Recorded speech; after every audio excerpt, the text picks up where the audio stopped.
Ladies and gentlemen, take a deep breath. Feel the intelligence within you. You didn't come here to chase love, you came here to become it. We've been taught that love is something we find, something we earn, something that arrives when we look a certain way or prove ourselves enough. But that's a paradigm rooted in scarcity. And tonight, I want to invite you to step into a higher frequency, a new reality, where the love you desire is not outside of you, it is drawn to you. The man of your dreams, the one who sees you, values you, cherishes you, he's not found through force, he's attracted through resonance. And resonance is the language of the field. So here are 5 energetic keys, not rules, not strategies, keys to unlock the version of you that already has what she seeks. Key 1. Embody worthiness. You don't attract what you want. You attract what you are. If you still believe you need to be more, do more, fix more before love can find you, then your signal to the universe is one of lack. Worthiness is not something you earn. It's something you remember. When you embody worthiness, your field becomes magnetic. You don't chase, you radiate. Key 2. Heal your frequency. Old wounds carry a vibration. Projection, betrayal, abandonment. These are stored not just in memory, but in your nervous system, in your electromagnetic field. Until you bring those patterns into coherence, you'll repeat them. Healing is not about the past. It's about changing your energy now so the future can respond differently. Key 3. Align with the version of you who has already met him. Close your eyes. Feel her? The version of you who already knows love, who wakes up next to a man who honors her soul. What does she think, feel, believe? Start living from her mind, her heart, her energy. That version of you is not imaginary, she exists in the quantum. And the more you align with her frequency, the faster your reality rearranges. Key 4. Let go of the timeline desperation distorts. When you obsess over the when, you step out of trust and into control. The quantum field does not respond to control, it responds to surrender. Trust that what is meant for you is already moving toward you, not in your time, but in divine timing. The moment you let go of the how and when, you step into receivership. Key 5. Stay in love. With life, the man of your dreams is not the source of your joy, he is a reflection of it. Fall in love with your mornings, your breath, your path, your path. Feel the gratitude for what's already within and around you. Love is not waiting to find you. It's waiting for you to match it. The field listens to who you are, not who you pretend to be. When your heart is open, your mind coherent, and your energy aligned, you become the frequency of the love you desire. And in that frequency, he doesn't miss you. He finds you. Thank you. Worthiness is not something you acquire through achievement, appearance, or external approval. It is an energetic truth that already exists within you. At the quantum level, your beliefs about yourself shape the electromagnetic field you emit. And that field is constantly interacting with the greater field around you. If you are holding on to unconscious beliefs that say, I am not enough, or a love is something I must earn, then those beliefs are encoded into your frequency. You may not say the words aloud, but your energy broadcasts them. And energy doesn't lie. When you begin to embody worthiness, you shift from a state of lack into a state of alignment. Your nervous system relaxes, your heart opens, and you no longer move through the world trying to prove your value. You begin to express it naturally. Worthiness is not arrogance or entitlement. It is rooted in deep presence, in knowing that you are whole even when no one is watching, even when no one is validating you. This shift creates a new signature in your field, one that attracts people, experiences, and relationships that mirror that wholeness back to you. Most people unconsciously seek love to fill a void. They believe that finding the one will fix the parts of them they feel disconnected from. But true connection cannot exist in a space of inner fragmentation. When you embody worthiness, you're no longer asking someone else to complete you. You are meeting them from fullness. And in that frequency, only those who also know their own worth can truly connect with you. To embody worthiness is to become the vibrational match to the love you seek. It means honoring your desires without attachment, holding space for your standards without shrinking, and allowing love to meet you without chasing it. This requires daily awareness, choosing thoughts that support your value, behaviors that reflect your self-respect, and environments that nourish your self-image. Worthiness is the foundation, the root from which all healthy, aligned love grows. Without it, even the most beautiful connection cannot thrive, because it will be built on the shaky ground of insecurity, Frequency is the invisible force that shapes your reality.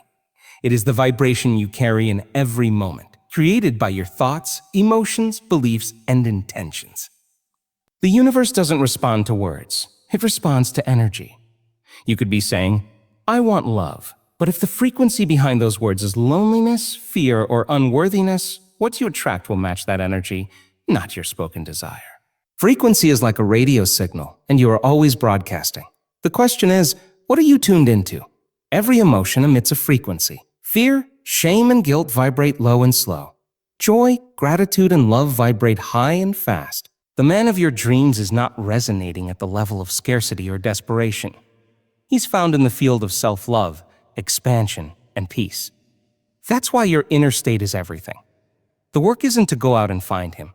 The work is to elevate your frequency so you naturally become visible to him. It's not magic, it's resonance. To shift your frequency, you have to become aware of your emotional patterns. Where do you contract? What thoughts are you repeating that keep you in survival? What feelings have become familiar but no longer serve you? As long as your nervous system is conditioned to stress, you'll stay locked in the old signal. But the moment you start regulating your energy through meditation, breathwork, visualization, or even simple gratitude practices, you begin sending out a different message. This is not about pretending to be positive or bypassing pain. It's about learning how to feel and alchemize your emotions without letting them define you. When you change your frequency, you change your point of attraction. The man who once seemed out of reach now feels magnetized toward you, not because you've done something to earn him, but because you've become someone who no longer vibrates with relationships rooted in fear or lack. You begin to attract what's aligned, not what's familiar. Your frequency becomes your filter, and it determines whether you repeat the past or align with a new, elevated reality. Coherence is the alignment between your heart, your mind, and your body. It's not just a feeling, it's a measurable state in which your internal systems work in harmony, creating a powerful electromagnetic signal that radiates outward.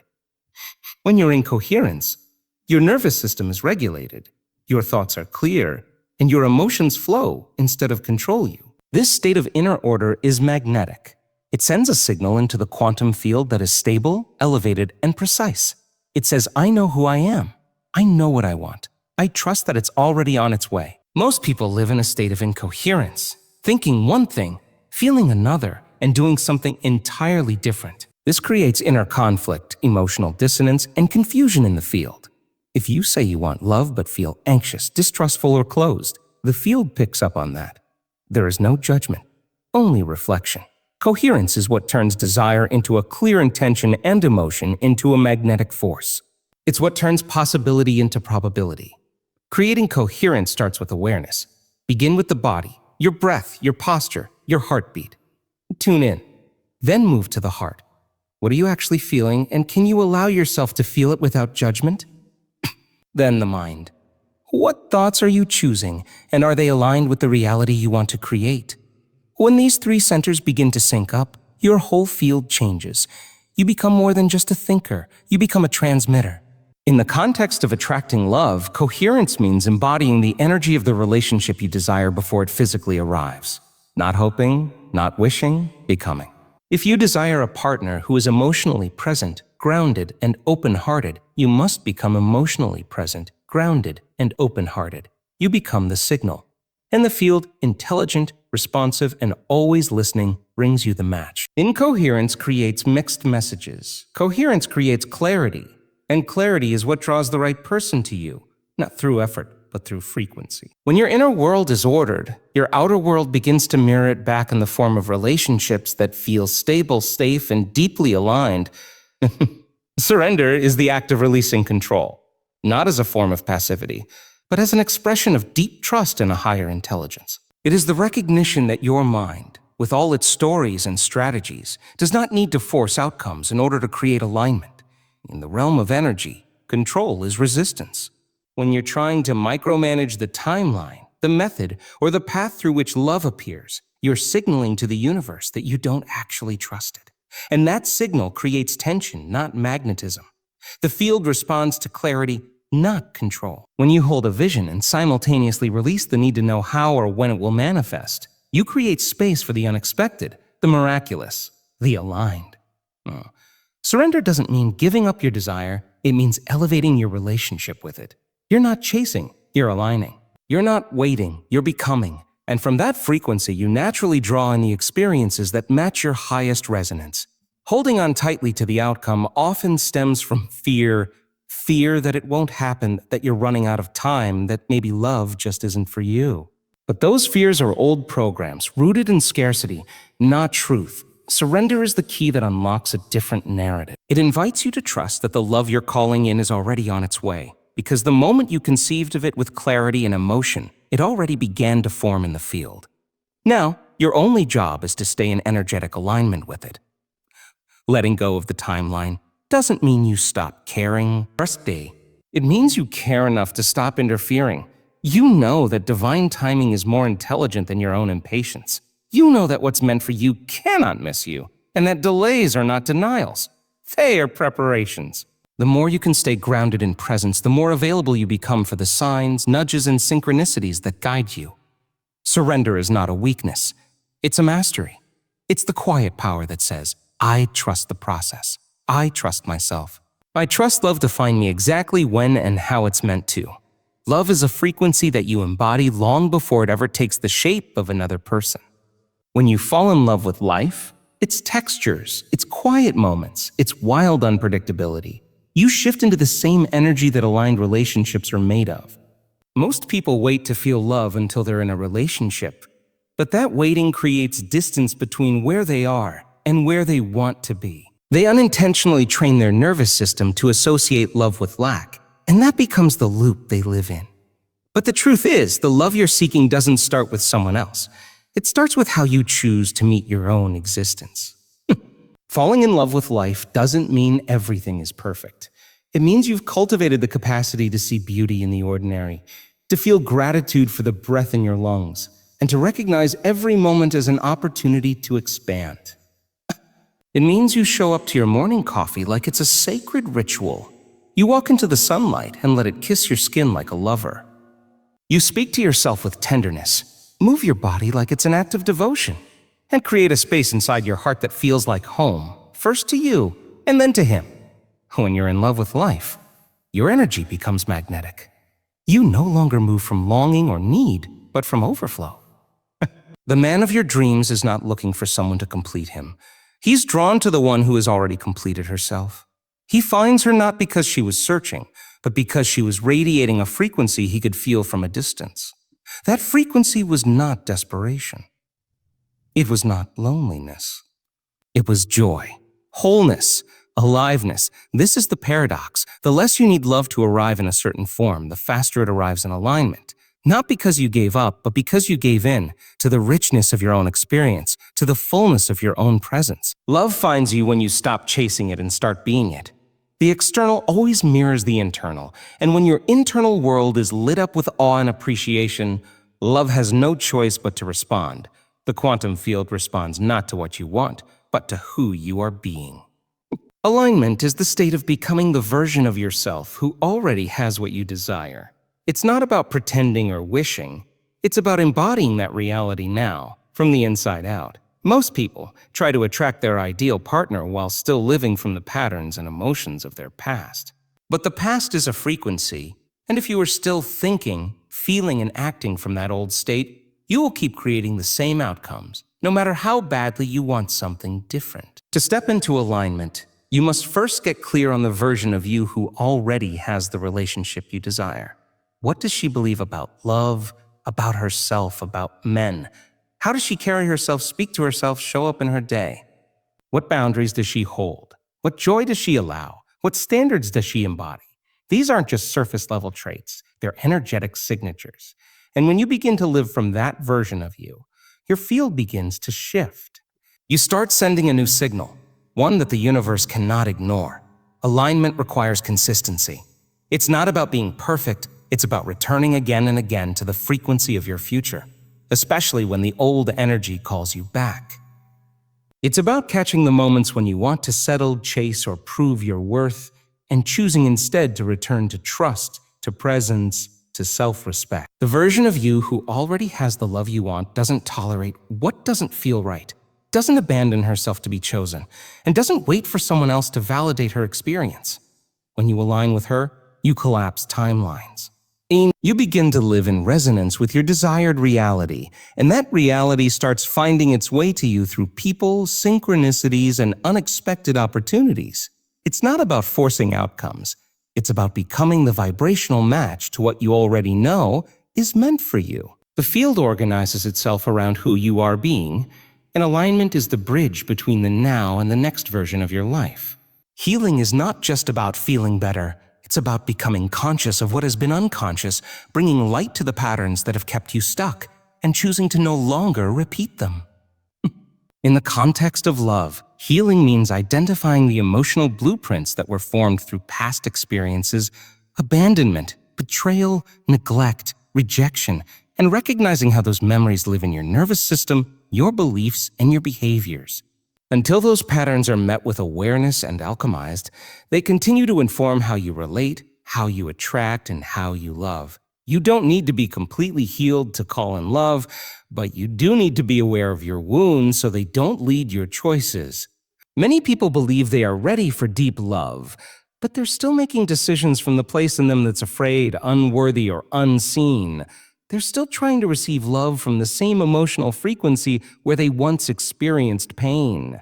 That's why healing is not just emotional, it's energetic. It's about becoming a new vibrational version of yourself. Not because something was wrong with you, but because you've outgrown the identity that was built on surviving love, instead of receiving it. Healing invites you to slow down, to feel the things you once ran from, to reparent the parts of you that didn't get what they needed. It means validating your own feelings, not waiting for someone else to do it. It means honoring your boundaries even when it feels unfamiliar. The more you heal, the more you regulate your nervous system, and the less you mistake intensity for intimacy. You stop chasing highs and lows and start recognizing the beauty in stability, the power in presence, the magnetism of safety. Healing doesn't mean you'll never feel triggered again. It means you'll know how to meet the trigger with grace instead of self-abandonment. It means your past no longer defines your future. You begin to attract people who reflect your wholeness, not your wounds. Love becomes less about filling a void and more about sharing your fullness. The version of you who has the relationship you desire didn't escape pain. She integrated it, transmuted it, and rose from it with a deeper sense of self and a clearer signal to the universe.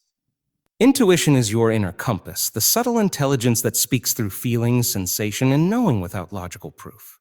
It is not random, emotional guesswork. It is direct access to the quantum intelligence that exists beyond time, beyond thought. But every time you override your intuition to follow fear, logic, or someone else's expectations, you disconnect from the guidance system designed to lead you toward alignment. When it comes to love, your intuition already knows who is aligned with your truth and who is simply repeating an old pattern in a new form. The challenge is not that your intuition isn't speaking. The challenge is that you've been conditioned to doubt it. From a young age, most people are taught to seek answers outside themselves, to ignore gut feelings in favor of politeness, logic, or societal approval. But your intuition has never left you. It's been whispering through every red flag you ignored, every subtle contraction in your body, every instant knowing you explained away. And now, as you step into your next level of love, intuition becomes your most reliable ally. Tuning into your intuition means cultivating enough stillness to hear it. That might look like quiet walks, meditation, journaling, or simply placing a hand on your heart and asking, "What do I know that I'm pretending not to know?" Intuition often speaks before thought. It shows up as a vibration, a gentle pull, a shift in breath or body. When you learn to trust it, you no longer need a list of pros and cons to make a decision. You feel the resonance or the dissonance, and you respond accordingly. In love, intuition doesn't just protect you from what's misaligned. It guides you toward what's right. It nudges you toward places, moments, conversations that open new possibilities. It connects you with the field of infinite potential and shows you pathways the mind can't yet see. The man of your dreams isn't found through strategy. He's revealed through synchronicity. And intuition is the key that opens that door. The more you listen to it, the more accurate and refined it becomes, and the more your life begins to reflect the deep intelligence that lives within you. The universe operates on a frequency of abundance, and the more you align yourself with that energy, the more you open yourself up to receiving what is meant for you. Ah, scarcity, fear, and the belief that there is not enough to go around operate on a much lower frequency. When you move through life believing that love, success, or happiness are finite resources, something you have to compete for, earn, or wait for, you are locking yourself into a cycle of lack. And that cycle repels the very thing you are trying to attract. Abundance is not about money or material things alone. It's a mindset, an energy, and a belief system that says there is more than enough to go around. It says that your desires are valid, that your worth is inherent, and that the universe is infinitely supportive of your highest good. When you embody an abundant mindset, you send out a signal that attracts more of what you want, whether that's love, joy, or connection. It's not that you have to chase after what you desire, it's that you become magnetic to it. The practice of abundance begins with gratitude. When you focus on what you already have, no matter how small, you tune into the frequency of abundance. The more you appreciate, the more you open yourself to receiving. When you see love, beauty, and success all around you, you are no longer waiting for your turn. You are participating in the flow. This isn't about ignoring challenges or pretending that everything is perfect. It's about recognizing that even in the face of difficulty, you are supported, you are enough, and there is a greater plan unfolding for you. The key to attracting the man of your dreams lies in your ability to see love as an abundant force, not a scarce commodity. When you believe that love is infinite, that it's available in all corners of your life, you stop chasing it and start radiating it. You don't need to prove your worth because you already know it. You don't need to search for validation because you already feel it from within. And when you are aligned with abundance, the world mirrors that energy back to you. Love doesn't have to be sought after. It simply flows to you. Embodiment is the act of living fully in alignment with the truth of who you are. It's not enough to think about or desire the life and love you want. You must become the living, breathing expression of it. When you embody a vision, you don't just hope for it to come to you. You move through the world as though it is already yours. The person you want to be in a relationship with, the person you want to attract, is not searching for someone to play small or hide their light. They are searching for someone who stands in their own power, who knows their worth, and who brings all of themselves into every interaction. To embody the life and love you desire, you must first clear the spaces within you that hold old wounds, outdated beliefs, and limiting patterns. These are the energetic blocks that keep you from fully stepping into your own truth. Embodiment means allowing yourself to be seen, to be heard, and to take up space without apology. It means acting from a place of clarity, conviction, and self-respect, even when fear, doubt, or old stories try to pull you back into old patterns of shrinking or dimming your light. When you fully embody love, it's not something you're waiting for or wishing for. It's something you are. The energy you carry speaks louder than anything you could ever say. The more you align your actions, thoughts, and emotions with the truth of your worth and your desires, the more you activate your magnetic field. This field is what draws in the experiences, relationships, and opportunities that match your vibration. Youth. Embodying your worth, your desires, and your truth creates a resonance that cannot be ignored. Living as an embodiment of love means moving through the world with open-hearted confidence, no longer waiting for external validation, but knowing that love is not something you seek outside yourself. It is something you share from within. When you embody this love, you stop chasing after it. You stop questioning your worth. You become a magnet for the very love you deserve, because it's no longer a distant dream. It's already in motion within you.